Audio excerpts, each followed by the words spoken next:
बिस्मिल्लाहिर्रहमानिर्रहीम। अस्सलाम वालेकुम स्टूडेंट्स। आज हम स्टार्ट कर रहे हैं एक्सरसाइज 24.2। एक्सरसाइज 24.2 करने से पहले आप लोग एक्सरसाइज 24.1 ज़रूर देख लीजिएगा, ठीक है। उससे आपको इस एक्सरसाइज को करने में बहुत ज़्यादा इजी हो जाएगा। ओके, चलें स्टार्ट करते हैं एक्सरसाइज 24.2 का पहला क्वेश्चन और साथ साथ आपको कॉन्सेप्ट्स भी मैं इसकी बताती हूँ। देखिए, क्वेश्चन नंबर 1 में कह रहे हैं कि इन द एडजेसेंट फिगर आपको नजर आ रही है और कह रहे हैं कि A D is the bisector of angle A. मतलब देख ले कि एंगल ए को ये कट कर रहा है, बाइसेक्ट कर रहा है जो ए डी लाइन है, ठीक है। अब वो कह रहे हैं find the value of x if measurement line A B x+9। और इस तरह आपको वैल्यूज दी हुई और साफ साफ बताया हुआ है कि कौन सी वैल्यू कौन सी है, ठीक है। सबसे पहले आपको स्टार्ट इस तरह करना है, इस क्वेश्चन को सॉल्यूशन की हेडिंग डालनी है, आपको बताना है कि देखिए आपको गिवन है कि ए डी जो लाइन है वो बाइसेक्टर है एंगल ए की। पहले तो आपने ये लिख दिया, ठीक है। A D line is bisector of angle A, जो कि आपको डायग्राम में नजर आ रहा है ना। अब आपको क्या करना है, देखें एक थ्योरम इसमें अप्लाई हो रहा है जो कि हमने 24.1 में भी अप्लाई किया था। वो थ्योरम क्या था कि अब आपको क्या करना है, देखें एक साइड आपको नजर आ रही है उसमें सी डी है और डी बी है। तो आप क्या करें, पहले तो मेजरमेंट लाइन सी डी और सी डी के बाद उसके इक्वल कैसे, उसका इक्वल रेशो में क्या आ रही है, मेजरमेंट बी डी, ठीक है। इस तरह लिख लें, ये हम थ्योरम का यूज कर रहे हैं। और फिर आप देखें दूसरी साइड पर भी आपको वैल्यूज दी हुई है जिसमें ए सी है और ए बी है, ठीक है। इनको भी आप इस तरह रेशो में लिख लें। ये हमने थ्योरम यूज किया है जिसको 24.1 में मैंने समझाया है, आप लोग देख लीजिएगा, ठीक है। ओके, छोटी सी एक्सरसाइज है, वो भी अगर आप लोग देख लेंगे ज़्यादा टाइम नहीं लगेगा आप लोग का। तो यहाँ पर हमने ये थ्योरम इस्तेमाल कर लिया। अब आपको सिंपली वैल्यूज को पुट करना है। वैल्यूज को पुट कैसे करेंगे, देखें भाई, मेजरमेंट सी डी की वैल्यू है 2x+3, तो वो आपने लिख लेनी है 2x+3, सही है। यहाँ लिख दे डेट इज वैल्यूज आर, ठीक है, क्या है 3x+2 बी डी की वैल्यू है। इसी तरह ए सी की वैल्यू आपको नजर आ रही होगी कि 11 - x है, डायग्राम में नजर आ रही होगी आपको, और x+9। तो ये हो गई वैल्यूज।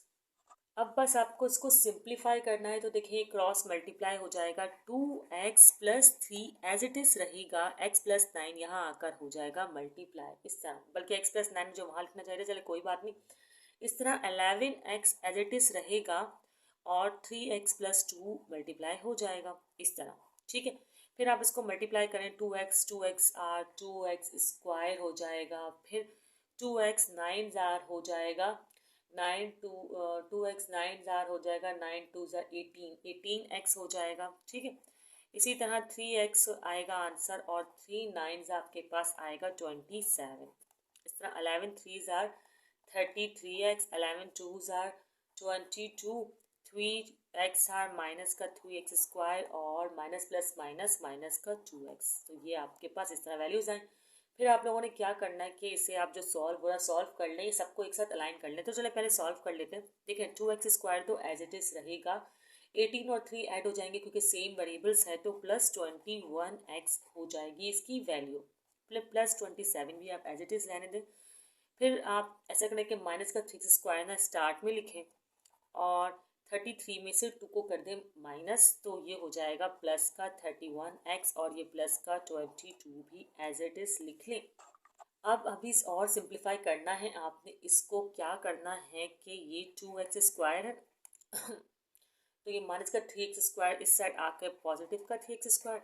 इसी तरह ये 21x है, ये पॉजिटिव का 31 इज इक्वल टू कि इस साइड माइनस का 31x हो जाएगा और ये प्लस का 27 है और ये प्लस का 22 इज इक्वल टू के इस साइड माइनस का 22 हो जाएगा और आप इसे लेने 0 के बराबर।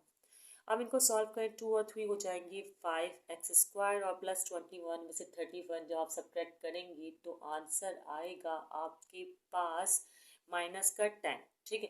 तो ये माइनस का 10x और माइनस का 22 प्लस का 27, तो इसमें भी आपके पास सब्ट्रैक्ट करके प्लस का 5 आंसर आ रहा है।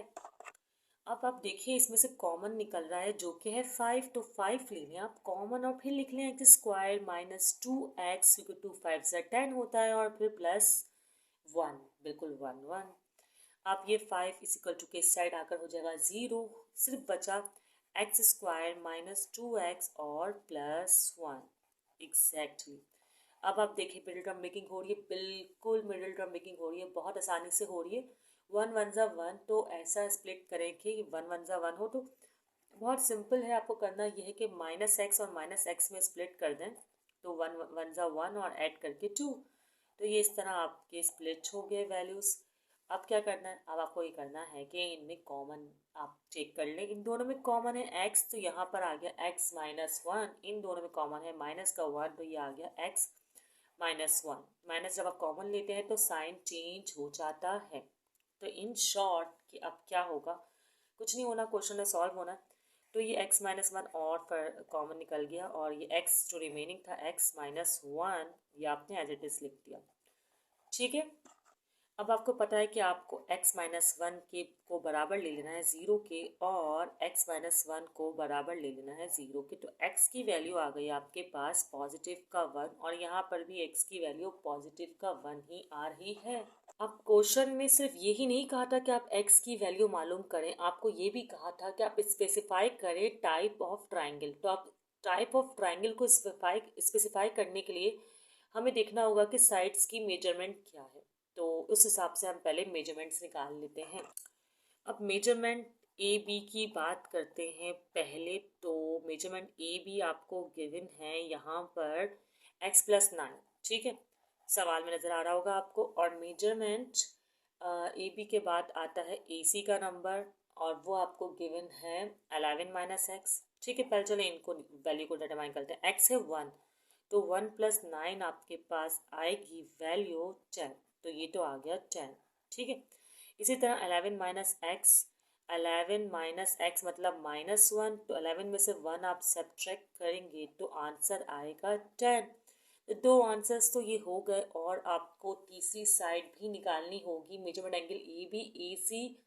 देखें ए बी और ए सी तो आपने यूज़ कर लिया, अब आपको यूज़ करना होगा सी डी। अगर हम एक ट्राइंगल की बात करें तो जो बाइसेक्टर है वो चलें ए डी है ना, अब आपको क्या करना है, बल्कि नहीं सिर्फ सी डी नहीं, पूरे को ऐड करेंगे आप, सी डी और बी सी दोनों की मेजरमेंट्स लेंगे तभी तो पूरा ट्राइंगल होगा।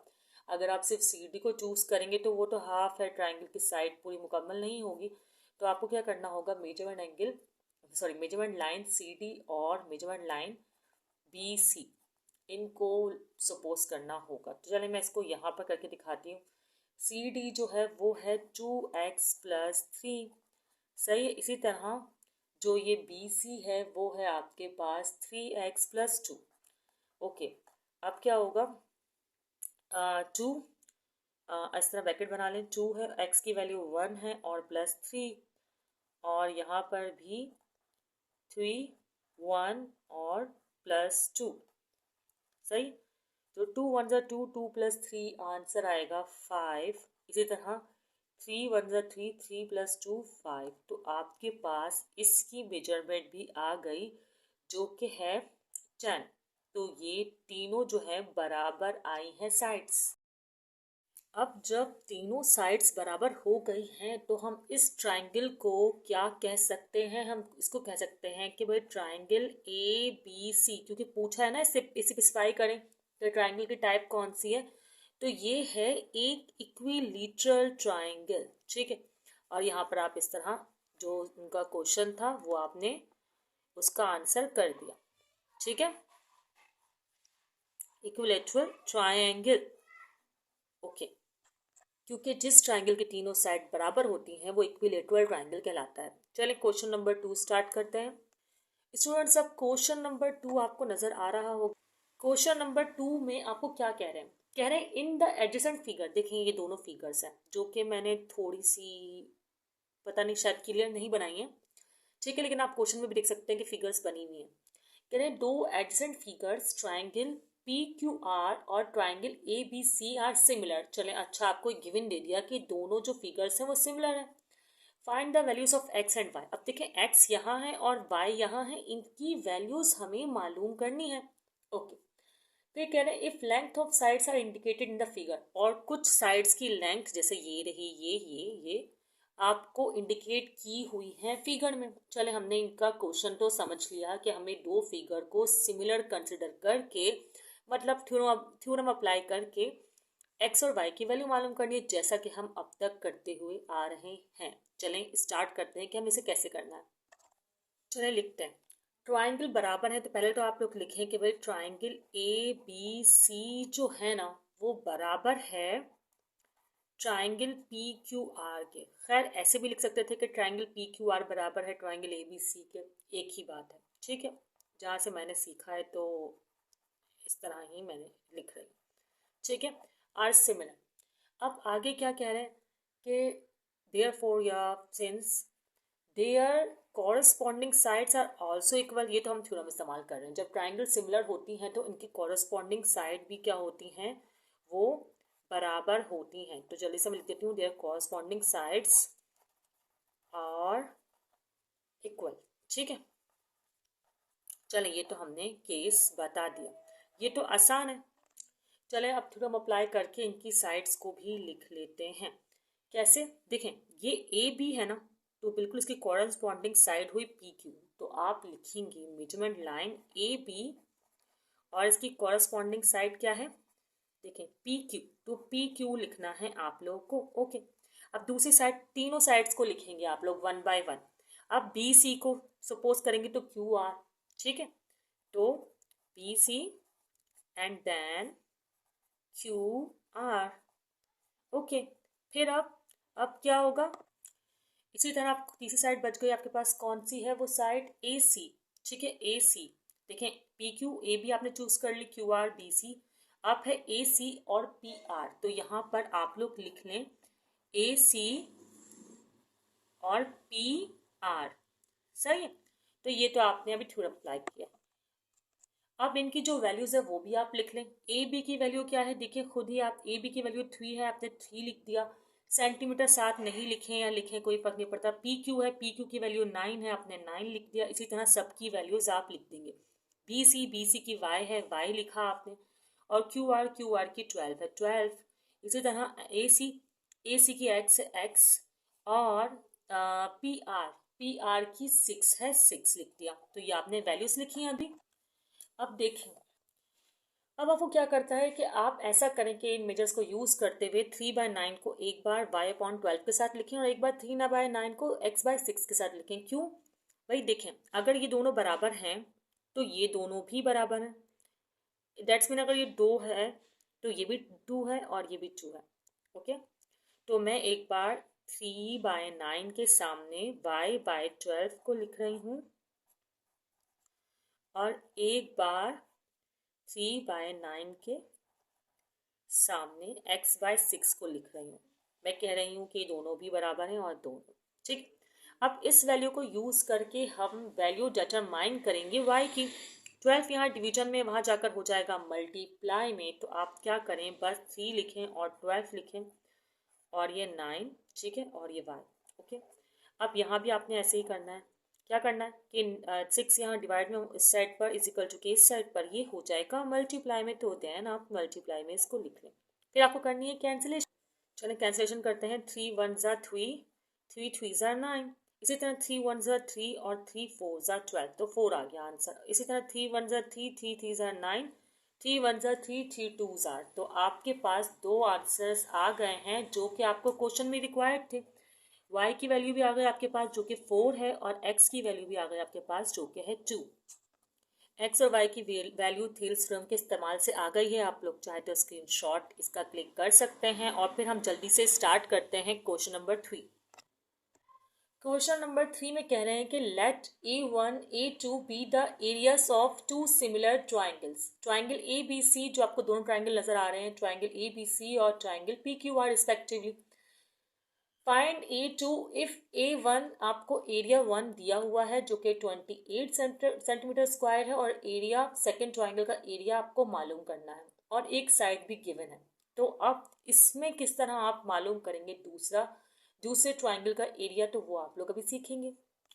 अब इसमें जो केस अप्लाई हो रहा है वो ये है कि अगर दो साइड्स का एरिया इक्वल है, सॉरी एरिया इक्वल नहीं है, दो साइड्स के अगर दो ट्राइंगल सिमिलर हैं, सही, अब ये सही है, अगर दो ट्राइंगल सिमिलर हैं तो आप ये केस लगा सकते हैं कि बोल सकते हैं कि एज वी नो दैट, क्या करने वाले हैं हम लोग, ये कि एरिया ऑफ ट्राइंगल, दो ट्राइंगल है ना यहाँ पे, पहले ट्राइंगल ABC है, सही है, और एरिया ऑफ ट्राइंगल PQR का रेशो, इन दोनों के एरिया का रेशो बराबर होगा कॉरेस्पॉन्डिंग साइड मतलब जैसे ये वाली साइड है अगर, तो दूसरी भी सेम साइड, ठीक है, कॉरेस्पॉन्डिंग साइड के स्क्वायर के, कॉरेस्पॉन्डिंग साइड के स्क्वायर के रेशो के बराबर होगा। मतलब एरिया ऑफ, मतलब रेशोज का एरिया, सॉरी एरियाज का रेशो कॉरेस्पॉन्डिंग साइड्स के रेशो के बराबर होगा। तो ये केस अप्लाई करते हुए आपने इसे सॉल्व करना है।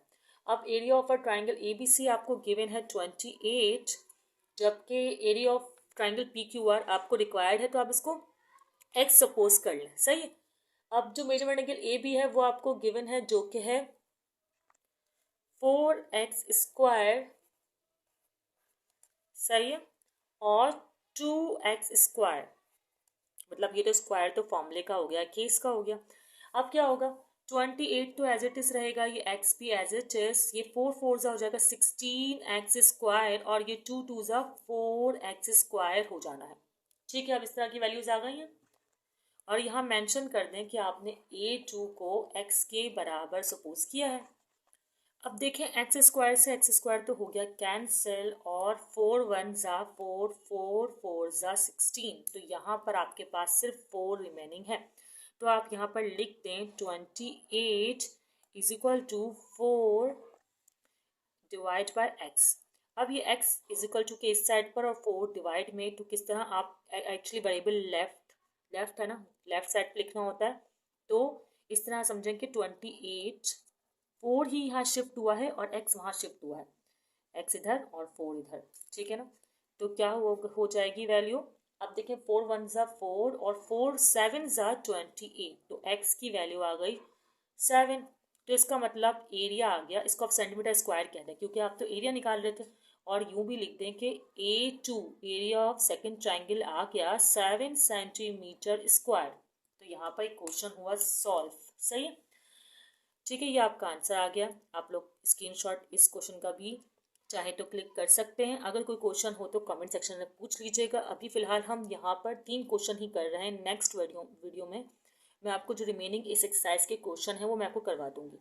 दुआ में याद रखिएगा। अल्लाह हाफिज़।